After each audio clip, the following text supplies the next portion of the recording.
श्री राधा कृष्ण के चरणारविंदों में शतकोटि नमन। मित्रों को, जिज्ञासुओं को, धर्म प्रेमियों को, ज्योतिष विज्ञान प्रेमियों को बम बम भोले नमः शिवाय। मित्रों, जन्म कुंडली में 12 भाव होते हैं।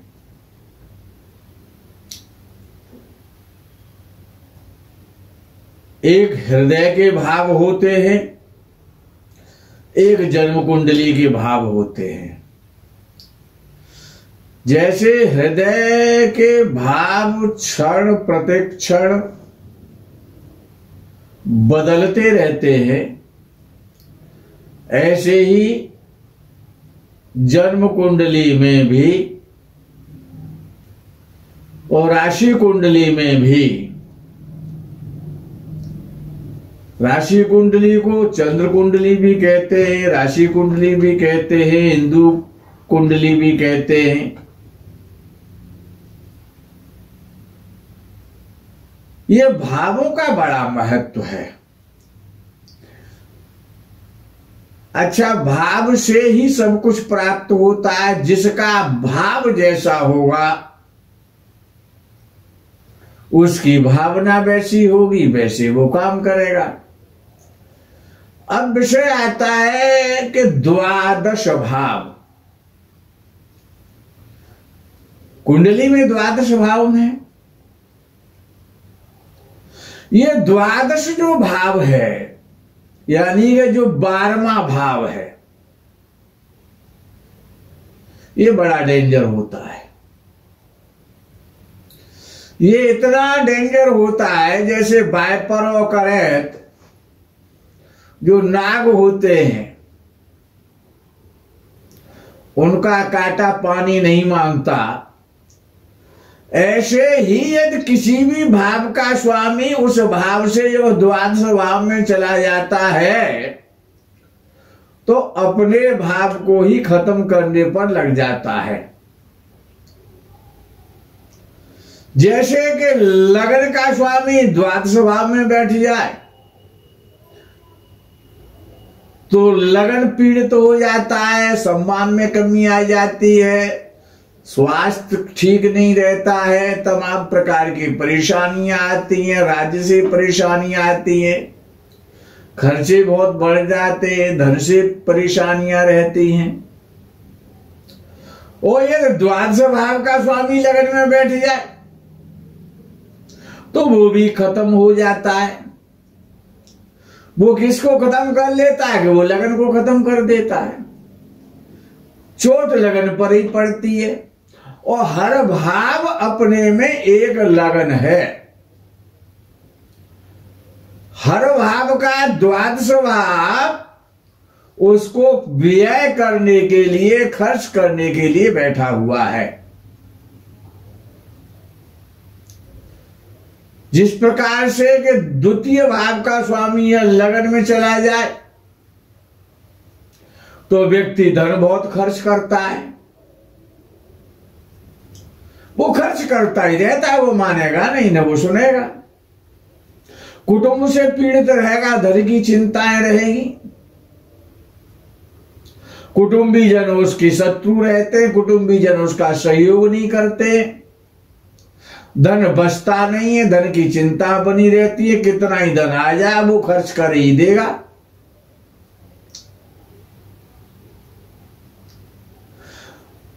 जिस प्रकार से तीसरा भाव का 12 भाव धन भाव है, चतुर्थ भाव का 12 भाव तीसरा भाव है, और पंचम भाव का 12 भाव चतुर्थ भाव है,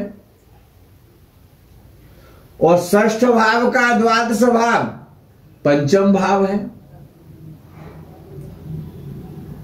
यदि तीसरे भाव का स्वामी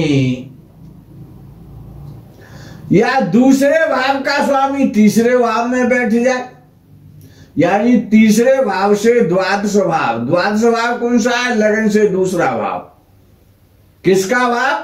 तीसरे भाव का द्वादश भाव, लगन से दूसरा भाव। अर्थात धनस्थान का स्वामी जब तीसरे भाव में बैठ जाता है, हर भाव से उसका द्वादश भाव खराब है, और तीसरे भाव का स्वामी चतुर्थ भाव में बैठ जाए तो तीसरे भाव को पीड़ित करेगा, चतुर्थ भाव को पीड़ित करेगा, चतुर्थ भाव की समस्या खड़ी हो जाती है। जब भी द्वादशेष अपने आगे वाले भाव में बैठ जाता है, हर भाव का द्वादशेष, जैसे कि षष्ठ भाव में पंचमेश बैठ जाए तो संतान से चिंता पैदा कर देता है। या तो संतान होती नहीं है, या फिर संतान होकर के मर जाती है, या संतान बेकार होती है, निकम्मी होती है। सप्तम भाव का द्वादश भाव षष्ठ भाव है। षष्ठे से यदि सप्तम में बैठ जाए तो सप्तम भाव को पीड़ित करता है। इसी प्रकार से अष्टम भाव का द्वादशेष सप्तम भाव है, द्वादश भाव। हर भाव का द्वादश भाव है। और ये जो अष्टम भाव है ये बड़ा रहस्यमय भाव है। अष्टम भाव बहुत रहस्यमय भाव है। हर भाव से उसका अष्टम भाव, जैसे लगन का स्वामी अष्टम में बैठ जाए तो बड़ा कष्टकारी हो जाता है। किसके लिए? लगन के लिए हो जाता है।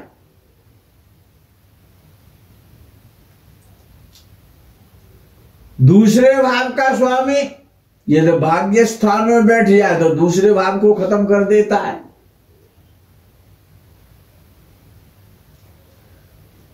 दूसरे भाव संबंधी समस्याएं पैदा कर देता है। कौन? उस भाव का अष्टमेश। अष्टम भाव और अष्टमेश, जैसे तीसरे भाव का स्वामी और कर्म स्थान में बैठ जाए तो सारा पराक्रम खत्म कर देगा। व्यक्ति में कोई पराक्रम ही नहीं छोड़ता। तीसरे भाव का स्वामी जब दशम भाव में बैठ जाता है, यानी अपने से अष्टम भाव में बैठ जाए, तो पराक्रमी नहीं रहता है व्यक्ति। साहसी नहीं रहता है, उत्साही नहीं रहता है, पराक्रमी नहीं रहता है, मित्रवान नहीं होता है, अच्छे मित्र नहीं होते हैं उसके। चतुर्थ भाव का स्वामी एकादश भाव में बैठ जाए, लगन से एकादश भाव में, चतुर्थ स्थान से अष्टम भाव में बैठ जाए, और पंचम भाव का स्वामी द्वादश भाव में बैठ जाए तो पंचम को खत्म कर लेगा। अच्छा, विषय एक अष्टम भाव, लगन से अष्टम भाव और चंद्र से अष्टम भाव। जब चंद्र से अष्टम भाव में कोई भी पापक ग्रह बैठता है या क्रूर ग्रह बैठता है तो बहुत कष्ट देता है, बहुत पीड़ा देता है। ये अष्टम और द्वादश भाव ये बड़ा खतरनाक है और बड़ा रहस्यमय है, बड़ा गंभीर है। द्वादश भाव भोगों का भाव है, जेल का भाव है, विदेश का भाव है। हर भाव से उसका द्वादश भाव, हर भाव से उसका अष्टम भाव। चंद्र से अष्टम में यदि सूर्य बैठा है, मंगल बैठा है, राहु बैठा है, केतु बैठा है, शनि बैठा है, तो जब भी अष्टम में बैठे हुए ग्रह की जब दशा आती है, ये लग्न से अष्टम में कोई ग्रह बैठा है और वो पापक ग्रह या क्रूर ग्रह है, तो निश्चित है व्यापार के द्वारा, पत्नी के द्वारा, पिता के द्वारा, शरीर के द्वारा, स्वास्थ्य के द्वारा, धन के द्वारा, परिवार के द्वारा, कुटुंब के द्वारा, यात्राओं के द्वारा कष्ट होगा। ये तो कोई क्रूर या पापक ग्रह बैठा हुआ है और जब उसकी महादशा या अंतर्दशा या जब आ जाती है तो वो निश्चित रूप से उस भाव के लिए कष्टकारी होता है जिससे वो अष्टम में है। अष्टम में यदि कोई शुभ ग्रह बैठा है, किसी भी भाव से अष्टम में यदि कोई शुभ ग्रह बैठा है, बुध बैठा है, बृहस्पति बैठा है, शुक्र बैठा है, या शुक्ल पक्ष का चंद्र बैठा है और अकेला चंद्र बैठा है, यदि कोई शुभ ग्रह बैठता है तो बहुत अच्छा फल देता है। जिस प्रकार से लगन से अगर अष्टम में बृहस्पति बैठा है, शुक्र बैठा है या बुध बैठा है, या शुक्ल पक्ष का उच्च राशि का चंद्र बैठा है या पूर्णिमा का चंद्र है, यद्यपि अष्टम में चंद्र अच्छा नहीं माना जाता है, तथापि लगन को ताकत मिलेगी। व्यक्ति बुद्धिमान होगा, ज्ञानवान होगा, शीलवान होगा, धनी होगा, धार्मिक होगा, यशस्वी होगा।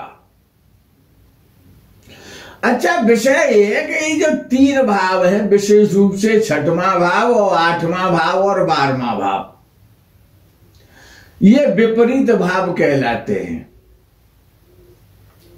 तीसरा और 11वां भाव विपरीत भाव नहीं है, वो तो वृद्धि भाव कहलाते हैं, उपचय भाव कहलाते हैं,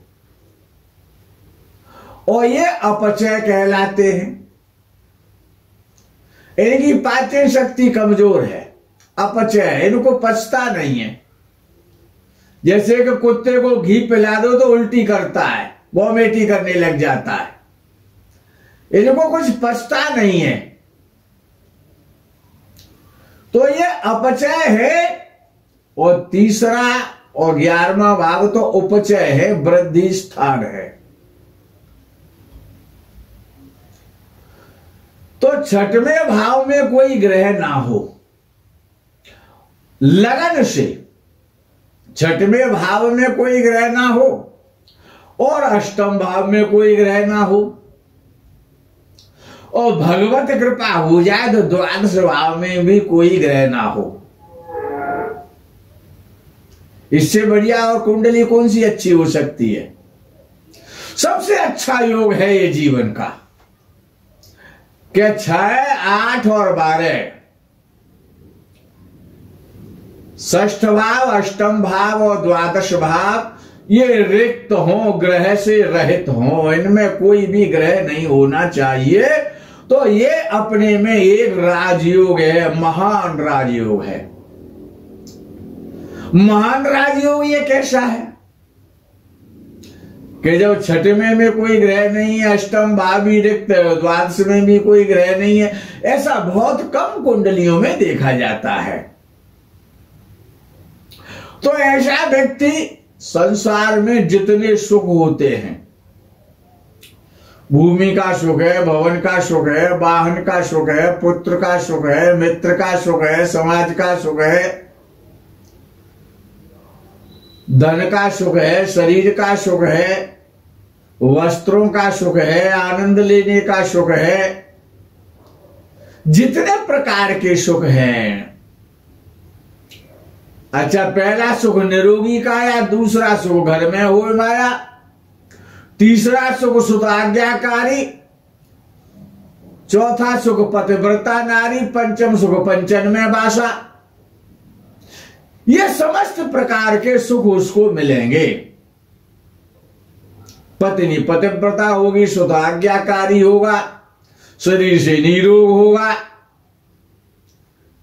धन की आवश्यकताओं की पूर्ति सदैव होती रहेगी, ज्ञानी होगा, यशस्वी होगा, ख्याति प्राप्त करेगा, अनेक भाषाओं का, अनेक पुराणों का और शास्त्रों का अनेक प्रकार की योग्यता रखने वाला होगा, अनेक अनेक कार्यों को करने वाला होगा, अनेक अनेक लोगों से मित्रता और संपर्क रखने वाला होगा। यह छठवां, आठवां और द्वादश भाव में कोई ग्रह ना हो तब। अब विषय यह है कि यदि कोई भी भाव है, चाहे वो लग्न भाव है, चाहे वो द्वितीय भाव है, चाहे वो तृतीय भाव है, चाहे वो चतुर्थ भाव है, चाहे वो पंचम है, षष्ठ है, सप्तम है, अष्टम है, नवम है, दशम है, एकादश है, द्वादश, कोई सा भी भाव, यदि किसी भी भाव में शुभ ग्रह बैठ जाते हैं तो वो शुभ फल देते हैं। और उस भाव में कोई शुभ ग्रह ना बैठा हो जिसका आप विचार कर रहे हैं, यदि आप कर्म भाव का विचार कर रहे हैं, दशम भाव कर्म भाव है। संसार में समस्त प्रकार के जितने भी कर्म किए जाते हैं, अधर्म किया जाता है, धर्म किया जाता है, पाप किया जाता है, पुण्य किया जाता है, परिश्रम किया जाता है, बुद्धि से काम लिया जाता है, विवेक से काम लिया जाता है, सामाजिक कार्य किया जाता है, गृह कार्य किया जाता है, जितने भी कार्य हैं, जितने भी कर्म है कि वो कर्म प्रधान विश्वर से राखा, जो जस करें सो तस फल चाखा। समस्त प्रकार के कर्मों का वर्ग वर्षिप का भाव है कर्मैव पूजा। दशम भाव कर्म भाव है, उसमें कोई ग्रह ना हो, कोई दिक्कत नहीं है, डरने का विषय नहीं है। 6 और 8 और द्वादश भाव खाली हो, लेकिन व्यक्ति कितना यशस्वी होगा, धनी होगा, धार्मिक होगा, विद्वान होगा, बुद्धिमान होगा, यदि नवम भाव में शुभ ग्रह बैठे हो और एकादश भाव में शुभ ग्रह बैठे हो तो दशम भाव बहुत मजबूत हो जाता है। दशम भाव बहुत मजबूत हो जाता है और चतुर्थ भाव बहुत मजबूत हो जाता है। चतुर्थ भाव बहुत मजबूत हो जाता है और दशम भाव बहुत मजबूत हो जाता है और पांचवा भाव और तीसरा भाव भी अच्छा फल देने लग जाते हैं। कब? जब भाग्य स्थान में शुभ ग्रह बैठा हो और दशम भाव में कोई ग्रह ना हो, लाभ स्थान में शुभ ग्रह बैठा हो, चतुर्थ में कोई ग्रह हो या ना हो, तीसरे में कोई ग्रह हो या ना हो, पंचम भाव में कोई ग्रह हो या ना हो, लेकिन यदि एकादश भाव में और नवम भाव में यदि शुभ ग्रह बैठे हुए हैं तो निश्चित है कि तीसरा भाव अच्छा हो जाएगा। चतुर्थ भाव और दशम भाव को तो वरदान मिल जाएगा। समस्त प्रकार के सुख, भूमि का सुख है, जनता का सुख है, न्यायालय का सुख है, वाद विवाद का सुख है, माता का सुख है, मातृभूमि का सुख है, भवनों का सुख है, लग्जरी लाइफ का सुख है, वस्त्रों का सुख है, भोजन का सुख है, जितने प्रकार के सुख होते हैं सबकी प्राप्ति हो जाती है। एकादश भाव में शुभ ग्रह बैठे हैं और नवम भाव में शुभ ग्रह बैठे हैं तो व्यक्ति यशस्वी होता है, धनी होता है, धार्मिक होता है, समाज में सम्मान मिलता है, उच्च पद की प्राप्ति हो जाती है। जिस प्रकार से कि अकेला सूर्य दशम भाव में बैठ जाए तो जीवन में बहुत सम्मान देता है, बहुत धन देता है, यशस्वी बनाता है, कीर्तिशाली बनाता है, उच्च पद देता है, ख्याति देता है। ऐसा व्यक्ति दीर्घायु होता है, परोपकारी होता है, पुण्यशाली होता है, भाग्यशाली होता है। मित्रों, आज के इस प्रकरण में यहीं पर आपसे विश्राम चाहेंगे। आगे के प्रकरण का इंतजार रहेगा। तब तक के लिए हर हर महादेव, बम बम भोले नमः शिवाय। जय गौ माता की।